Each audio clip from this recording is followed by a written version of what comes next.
Welcome to our video where we tackle a common problem that many Rust developers face in their codebase.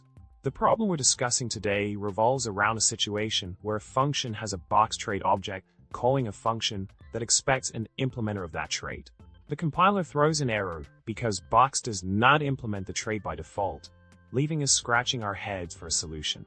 Now let's delve into the solution that was found for this tricky problem. By implementing the trait myTrait for a generic type T, where T, clone, and separately for a specific type mystruct that's not clone, we can circumvent conflicts and ensure that the implementations work harmoniously together.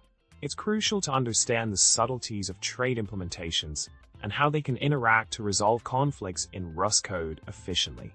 To sum up, we've explored a challenging problem related to trait implementations in Rust and discovered a clever solution to address it effectively. By strategically implementing traits for different types based on their characteristics, we can ensure that our code base remains coherent and functional. We hope you found this video helpful and informative. Don't forget to subscribe, like, and leave a comment below with your thoughts or any other programming topics you'd like us to cover. Happy coding!